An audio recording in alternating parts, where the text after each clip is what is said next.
Every mod knows that a good race pits you against both opponents and the track itself.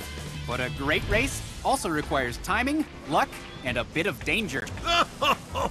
Look, Biff, are you going to let me talk about dynamic props or not? Sorry, Gary. Anytime you say the word danger, I laugh. It's a reflex. Well, dynamic props are a great way to build danger into a track. There are two parts to a dynamic prop: a dynamic object and a trigger. Think of it like a light. The bulb is the dynamic object. The light switch is the trigger that turns it on.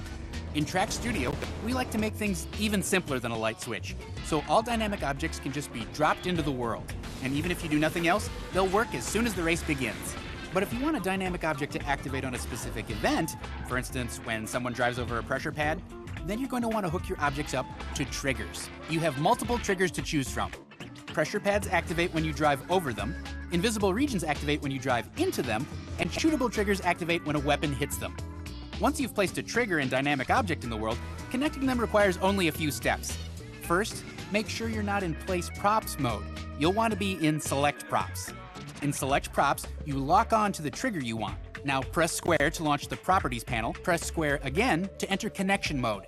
When you move the cursor in this mode, you will see the connection line. Simply move the cursor to the dynamic object you want and lock onto it. Press X to accept the connection, and you're done. Play around with the properties of both the trigger and the dynamic object to get various results.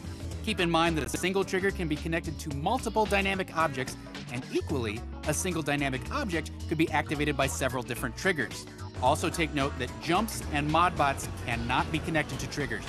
With a little trial and error, to say nothing of a little imagination, you'll quickly see how you can change the entire race experience with just a few triggers and dynamic objects. Say danger again. No. Come on. No.